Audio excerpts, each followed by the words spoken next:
Happy day, welcome to stock insights. நம்ம சேனல்ல daily stock நியூஸோட updates தான் பார்த்துட்டு வரோம். இன்னைக்கு டிசம்பர் 3ஆம் தேதி என்னென்ன இம்பார்ட்டன்ட் நியூஸ் வந்திருக்குன்னு பார்க்கலாம். No hike in FDI limit on PSU bank. அதாவது எஃப்டிஐனா ஃபாரின் டைரக்ட் இன்வெஸ்ட்மெண்ட், அதுவும் பிஎஸ்யூ பேங்க்ல எந்த ஒரு இன்க்ரீஸும் இல்லைன்னு சொல்லியிருக்காங்க. ஃபினான்ஸ் மினிஸ்ட்ரி ஸ்டேட்மெண்ட் கொடுத்திருக்காங்க. ஸோ கடந்த சில நாட்களா பிஎஸ்சி பேங்க்ஸோட ஷேர் பிரைஸ்லாம் இன்க்ரீஸ் ஆகிட்டே இருந்தது. இந்த எஃப்டிஐ லிமிட்ல ஏதோ சேஞ்சஸ் வரப்போறதா சொல்லி. பட் ஃபினான்ஸ் மினிஸ்ட்ரி தெளிவா சொல்லிட்டாங்க, எஃப்டிஐ ஆன் பிஎஸ்சி பேங்க்ல எந்த சேஞ்சஸும் இல்லை, 20% தான் ஆல்ரெடி உள்ளதுதான் சொல்லிட்டாங்க. அதே எஃப்டிஐ லிமிட் இன் பிரைவேட் பேங்க்ஸ்ல 74% ஆல்ரெடி உள்ளது, அதே தான் மெயின்டைன் ஆக போகுதுன்னு சொல்லிட்டாங்க. மெயினா என்ன கீ ரூல் சொல்லியிருக்காங்கன்னா, ஏதாவது ஒரு இன்வெஸ்டர் எதுலையாவது 5% மேல அவங்க பை பண்ணியிருந்தாங்கன்னா அதுக்கு ஆர்பிஐ அப்ரூவல் இருக்கணும்னு சொல்லியிருக்காங்க. இந்த நியூஸ் வந்தோடனே பிஎஸ்சி பேங்க்ஸ் எல்லாம் இன்னைக்கு டவுன் ஆயிருக்கு. கடந்த சில நாட்களா இன்க்ரீஸ் ஆயிட்டு இருந்த பிஎஸ்சி செக்டார் பேங்க்ஸ் இப்ப டவுன் ஆயிருக்கு. மெயினா இந்தியன் பேங்க் 6% டவுன் ஆயிருக்கு. Canara bank, bank of Baroda எல்லாம் 4%, 2 to 4% வரைக்கும் டவுன் ஆயிருக்கு. And then Punjab national bank 5% வரைக்கும் டவுன் ஆயிருக்கு. மெயினா Indian bank below 50-day moving ஆவரேஜை கிராஸ் பண்ணிருக்கு, 817 கீழே வந்திருக்கு. FDI limit on PSC bank March 2025 நிலவரப்படி எஸ்பிஐல 11.07% ஹோல்ட் பண்ணியிருக்காங்க. கனரா பேங்க்ல 10.55% ஹோல்ட் பண்ணியிருக்காங்க. பேங்க் ஆஃப் பரோடா 9.43% ஹோல்ட் பண்ணியிருக்காங்க. யூஎஸ் டாலருக்கு நிகரான Indian rupee value yesterday 90 per US dollar close ஆயிருக்கு. இன்னைக்கு மேக்சிமமா 90.29 per US டாலர், அதாவது ஒரு யூஎஸ் டாலரோட மதிப்பு இந்தியன் ருப்பில 90.29. ஸோ நம்மளோட இந்தியன் ருப்பி ரொம்ப வீக் ஆயிட்டு இருக்கு. ஸோ இதை வச்சு என்ன சொல்லியிருக்காங்கன்னா, எக்ஸ்போர்ட்ஸ் பண்ற ஸ்டாக்ஸ் எல்லாமே இன்க்ரீஸ் ஆக வாய்ப்பு இருக்குன்னு சொல்லியிருக்காங்க. மெயினா ஐடி, ஆட்டோ, ஃபார்மா, மெட்டல் இதெல்லாம் ப்ராஃபிட் இன்க்ரீஸ் ஆக வாய்ப்பு இருக்குன்னு சொல்லியிருக்காங்க. ஏன்னா அவங்கள எக்ஸ்போர்ட் பண்றாங்க. ஸோ இந்த நியூஸ் வந்தோடனே ஐடி ஸ்டாக்ஸ் எல்லாம் நல்லா இன்னைக்கு பெர்ஃபார்ம் பண்ணிருக்கு. மெட்டல் ஸ்டாக்கும் பெர்ஃபார்ம் பண்ணிருக்கு.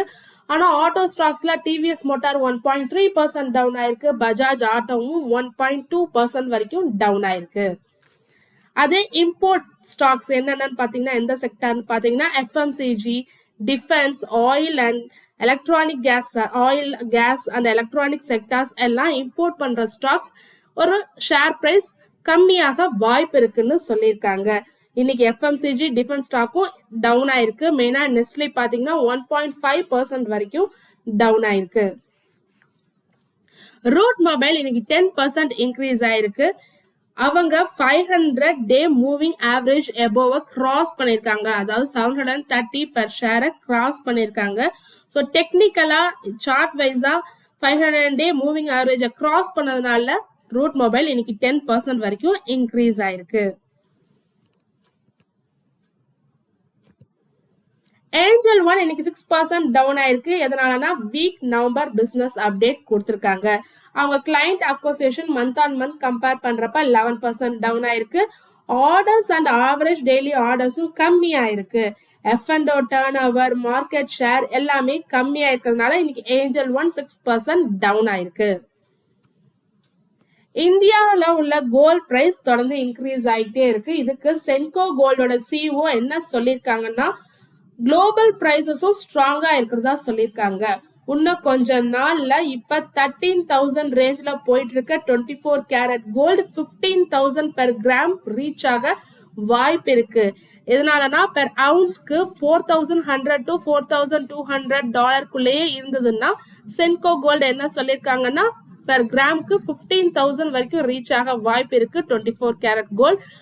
அனதர் ரீசன் சொல்லியிருக்காங்க, யூஎஸ் வந்து ரேட் கட் பண்ணாங்கன்னா கோல்ட் பிரைஸ் இன்க்ரீஸ் ஆக வாய்ப்பு இருக்கு. ஸோ எதனாலனா குளோபல் மணி எல்லா ஃப்ளோவும் இன்க்ரீஸ் ஆகும். ஸோ இன்வெஸ்டர்ஸ் எல்லாம் சேஃபான இதுக்கு இன்ட்ரெஸ்ட் ரேட் கம்மி பண்ணா எதுல அதிகமா கிடைக்குதோ அங்கதான் போடுவாங்க. அப்ப கோல்டு பிரைஸ் இன்னும் இன்க்ரீஸ் ஆக வாய்ப்பு இருக்கு. இன்னைக்கு 24 கேரட் கோல்டு பாத்தீங்கன்னா 13,058 போயிட்டு இருக்கு. அதாவது எஸ்டர்டே கம்பேர் பண்ணும்போது 71 rupees இன்க்ரீஸ் ஆயிருக்கு 24 கேரட் கோல்ட் பெர் கிராமுக்கு. அதே 22 கேரட் கோல்ட் பெர் கிராமுக்கு 65 rupees இன்க்ரீஸ் ஆகி 11,917 போயிட்டு இருக்கு. சில்வரும் பெர் கிராமுக்கு 3 rupees இன்க்ரீஸ் ஆயிருக்கு 191 போயிட்டு இருக்கு. ஸோ கடந்த சில நாட்களா அந்த சில்வர் பிரைஸ் இன்க்ரீஸ் ஆகிறதுனால ஹிந்துஸ்தான் ஜிங்க்கும் இன்க்ரீஸ் ஆயிட்டு இருக்கு. இன்னைக்கு அதே மாதிரி ஹிந்துஸ்தான் ஜிங்க் 2% வரைக்கும் மேக்சிமமா இன்க்ரீஸ் ஆயிருக்கு. மீஷோ ஐபிஓ இன்னைக்கு ஓபன் ஆகுது. December 5 க்ளோஸ் ஆகுது. ஃபேஸ் வேல்யூ பாத்தீங்கன்னா 1 per equity ஷேர் சொல்லியிருக்காங்க. பிரைஸ் பேர் 105 to 111 சொல்லியிருக்காங்க. இன்னைக்கே ஃபுல்லி சப்ஸ்கிரிப்ஷன் ஆயிருக்கு. மினிமம் லாட் சைஸ் 135 ஷேர் சொல்லியிருக்காங்க. மேக்சிமமா அப்பர் பிரைஸ் பேண்டோட ரீட்டைல் இன்வெஸ்ட்மெண்ட் எவ்வளவு பாத்தீங்கன்னா 14,985 per லாட்க்கு சொல்லியிருக்காங்க.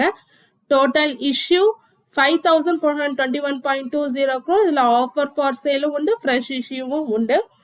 போத் பிஎஸ்சி அண்ட் என்எஸ்சில லிஸ்ட் ஆக வாய்ப்பு இருக்குன்னு சொல்லியிருக்காங்க. லிஸ்ட் ஆக போதுன்னு சொல்லியிருக்காங்க. கிரே மார்க்கெட் பிரீமியம் எவ்வளவு இண்டிகேட் பண்ணிட்டு இருக்குன்னா 49 per ஷேர்னு இண்டிகேட் பண்ணிட்டு இருக்கு. அதாவது 44.14% லிஸ்டிங் கெயின் கிடைக்க வாய்ப்பு இருக்கிறதா சொல்லியிருக்கு. அதாவது 111 plus 49 is equal to ஒரு ஷேர் 116 லிஸ்ட் ஆக வாய்ப்பு இருக்கிறதா காமிச்சிட்டு இருக்கு மீஷோவோட கிரே மார்க்கெட் பிரீமியம். அசோக் லைலாண்ட்க்கு பேங்க் ஆஃப் அமெரிக்கா செக்யூரிட்டிஸ் இன்னும் 12.5% மேல போறதுக்கான வாய்ப்பு இருக்குன்னு சொல்லியிருக்காங்க. 52 வீக் ஹை பாத்தீங்கன்னா 164.49, இப்ப 162ல ட்ரேட் ஆயிட்டு இருக்கு. பை ரேட்டிங் கொடுத்திருக்காங்க. டார்கெட் 180 per ஷேர் இன்னும் 12.5% வரைக்கும் மேல போக வாய்ப்பு இருக்குன்னு சொல்லியிருக்காங்க.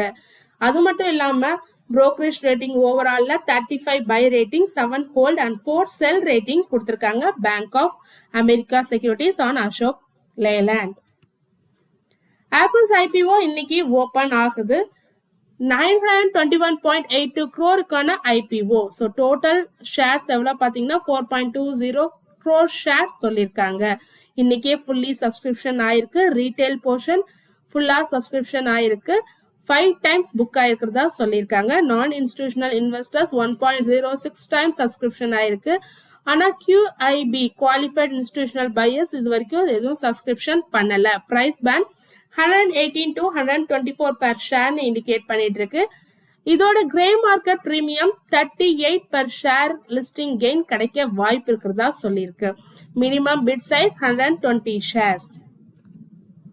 வோடஃபோன் ஐடியாவோட ஷேர் பிரைஸ் இன்னைக்கு மட்டும் 5% இன்க்ரீஸ் ஆயிருக்கு. Yesterday 2% increase ஆயிருந்தது.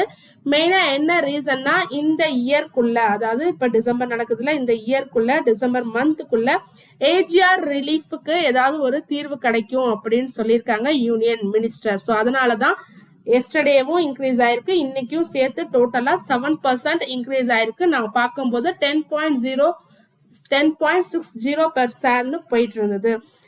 சிட்டி புரோக்கரேஜ் என்ன சொல்லியிருக்காங்கன்னா வோடஃபோன் ஐடியாக்கு ஏஜிஆர் ரிலீஃப்ல ஏதாவது கிடைச்சதுன்னா அது இண்டஸ் டவருக்கும் ஹெல்ப்ஃபுல்லா இருக்கும். இண்டஸ் டவரோட ஷேர் பிரைஸும் இன்க்ரீஸ் ஆக வாய்ப்பு இருக்குன்னு சொல்லியிருக்காங்க.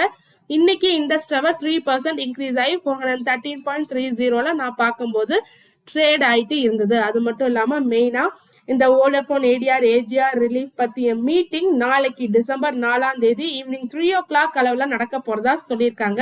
ஸோ நாளைக்கு என்ன நிலவரம் தெரியும் வோடஃபோன் ஐடியாக்கு. இன்னைக்கு மார்க்கெட் எப்படி க்ளோஸ் ஆயிருக்குன்னு பார்த்தோம்னா நிப்டி 50 0.17% டவுன்ல 25,986ல க்ளோஸ் ஆயிருக்கு. பேங்க் நிப்டி 59,348.25ல க்ளோஸ் ஆயிருக்கு. 0.12% பாசிட்டிவா க்ளோஸ் ஆயிருக்கு. தொடர்ந்து இது மாதிரி யூஸ்ஃபுல்லான மார்க்கெட் அப்டேட்ஸ் வேணும்னா மறக்காம நம்ம சேனலை சப்ஸ்கிரைப் பண்ணுங்க, பெல் ஐக்கான் கிளிக் பண்ணுங்க, லைக் அண்ட் ஷேர் பண்ணுங்க. தேங்க்யூ.